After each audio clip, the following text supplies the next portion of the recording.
Okay, the final speaker in this session is Alexander Zalivin, who is a PhD in psychiatry and also an MD. And he's currently a teacher of psychiatry and addictology at Omsk State Medical University.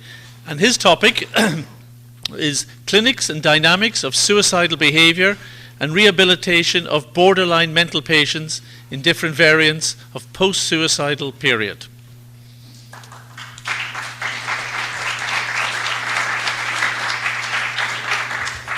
Thank you so much. I would like to appreciate the possibility to speak here and all of you for you to come. Actually, at my place now it is a deep night, and the previous speakers were describing which gunas would predominate. So I would try to follow the text and to overcome this tamo-guṇa, raja-guṇa, and go to Vedic descriptions. It was very interesting for me to find parallels between Vedic approach and modern scientific approach to suicidal behavior. So, next slide. Oh. Okay. And this comparison will be stressing for all the speech. This is the table of contents and some basic points I would like to speak on. We will compare the traditional approach to suicide. On the traditional approach, we mentioned the thinking that Srila Prabhupada was giving to us, and it is based on Srimad Bhagavatam, Bhagavad Gita as it is, and Sri Upanishad. Modern approach basis on psychiatrical researches. Then I will describe some factors and dynamics of suicidal behavior. Due to our speech about consciousness, we will describe what exactly is the basis for a person to make a decision whether to go for suicide or to escalate his consciousness, the level of living. And then I will say some words about my personal investigations, and for sure we need to settle down the rehabilitation programs. So, what can we find in Vedas about suicide? We can say that Atmaha is stated in Sri Upanishad, Mantra 3. We know that one who neglects the purpose of human life goes to the darkest hellish planets. Excuse me, the topic is quite serious. I would not like to spoil the mood, but one who has forgotten his relations with the Lord is considered to have committed his spiritual suicide. So, another reason described in Vedas is a desire to merge with Brahman, one who merges with impersonal ideas. And another is due to the cause of abhinivesha, is one of the layers of subtle body, and it is deeply consisting it influences our decisions. It gives us a subtle fear that influences of our life.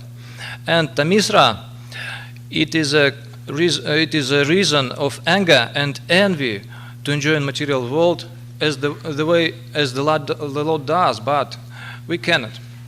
So the envy and anger is there. Tamisra, Anhatamisra, Tamas, Moha, Mahamoha, they are described in Srimad Bhagavatam. So the only solution is given to appeal to Creator. It is given in Bhagavad Gita, and you cannot overcome him.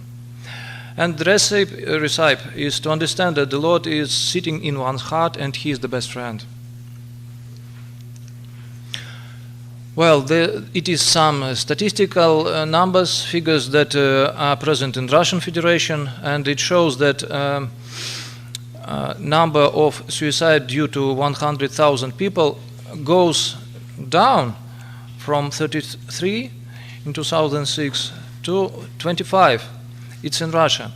Russia is the second country after Lithuania, and USA, I checked recently, it is the 27th position. It's a low-rate suicidal country. Well, it shows that mostly suffering is teenagers and people after 55. The statistics shows that about 1 million people die every year for recent 20 years from suicide. It is the second leading cause of death among young people and old globally, by statistics of this year, World Health Organization. If to seek to the beginning of the teachings of suicidology, we can say that it was stated by Emil Durkheim, 1897. He wrote the book Suicide and Social Etude. And let us remember this name, we will mention it at the end of our presentation. Then here in USA, Norman Farborough and Edwin Schneidman in 1961, they wrote a book, Cry for Help. And it was quite earlier than in Russia, 1974, in 1980s. Aina Ambrumova wrote the book Suicidal Behavior. And in 1994, it was a remake 108 years later by Lester. So now it is a widespread system of assistance. It includes hotlines, it includes mental hospitals and crisis center.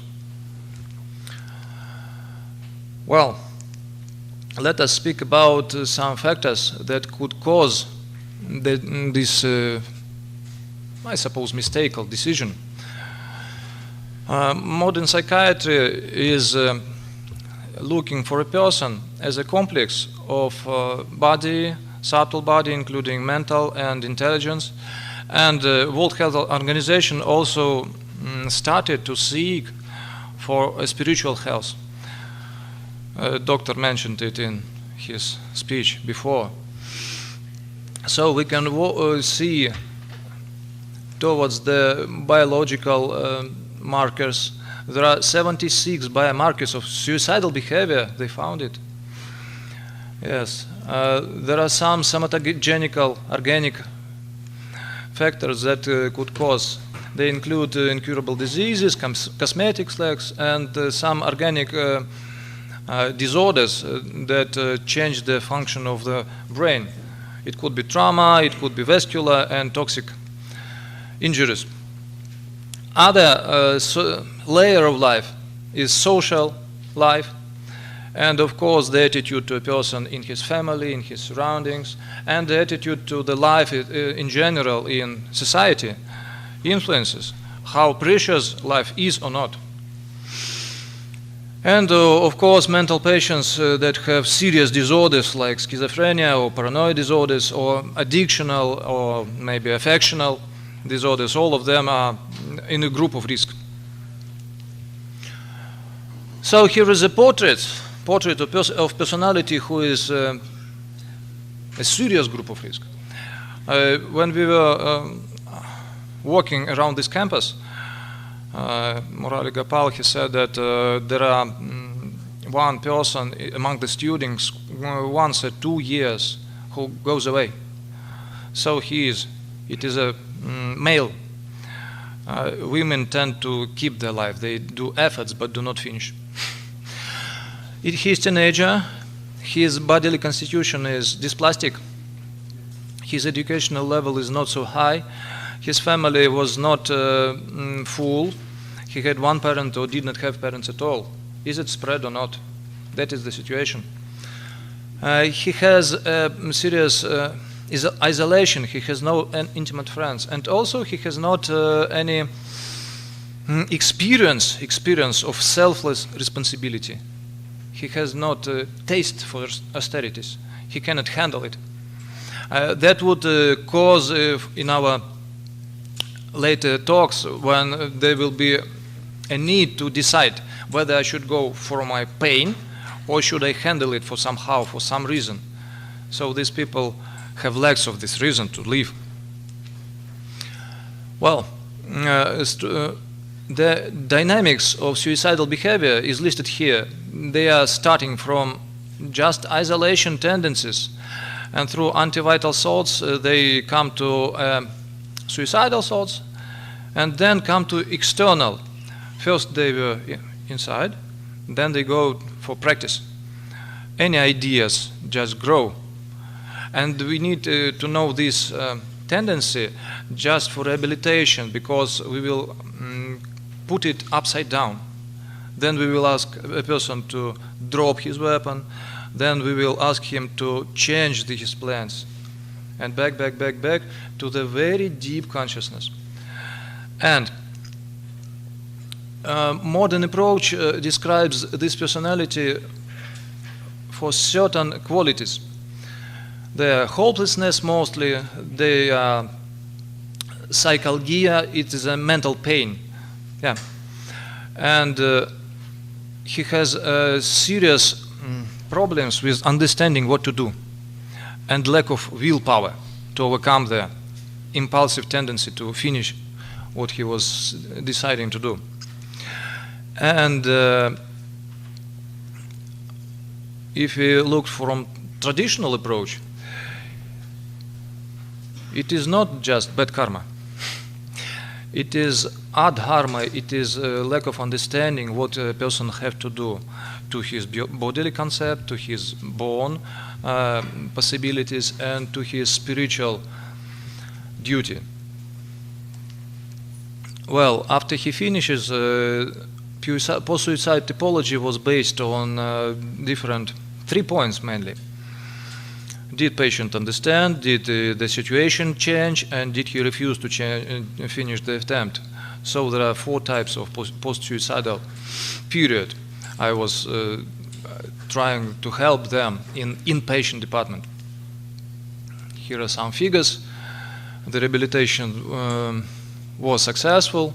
There is a psychometric scales, but that is not the main point. The main point is the traditional approach gives us a possibility to speak with the soul, with internal essence of a person, because crisis, a person internally cannot live as he did before, and externally he has nobody to go to speak with.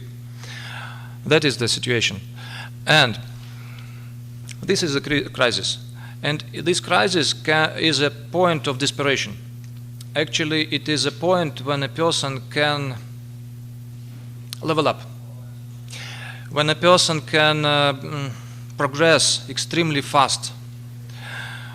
He has nothing to take care of in this material world, actually, at this point. But when he has lack of intelligence, when he has no mercy from outside, when he has a lack of some genetic or other material, we would say, his decision could be influenced by tamo-guṇa, by the ignorance, by the lack of knowledge, we would say. So it is a challenge. It is a challenge for a person who would assist him. And of course, this situation as a personal loss was described in a very nice seminar of His Grace Ravindu Rupa Prabhu. He allowed to mention him here. And as a final, I would compare modern approach and Vedic approach. They are more or less similar. With the lack of time, I would not go to the details, but what is the main? Modern psychiatrists say that, and suicidology in particular, they say that complex of methods should be mentioned. We should help for social situation, we should go for internal help if a person receives it, reciprocates normally. And also we should fix the internal neurobiological substances, we should use medical drugs. In spite of that, spiritual guides say that if social rehabilitation is effective and if spiritual practice is quite strong, that means that a person has a deep internal understanding that I am not this body. It is easy to understand, but how is it possible to understand that I am not that mind that is painful? That is the point. That is the point. So if it is possible somehow, and that is the challenge for assistant, then person can grow up very fast. And we have an example. We have an example. You remember that Durkheim, he is a founder of modern suicidology. There was a conversation between Durkheim and Srila Prabhupada. It was in 1974. I found it yesterday. Yeah, maybe 2 days before, when I was preparing these approaches, modern and traditional.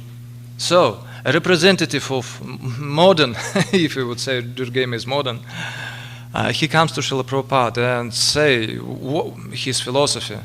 And Srila Prabhupada did not estimate it is very high. After that, he said that you are not a body, you are a spiritual soul, you are part of the Lord, and your eternal loving relationships are with the service of the Lord. He had to repeat it several times. And after that, we know the quote. Durkheim said, "It is a very good news that I am not the body who has the soul. Rather, I am a spiritual soul that has his bodily experience." So that's it. Thank you so much.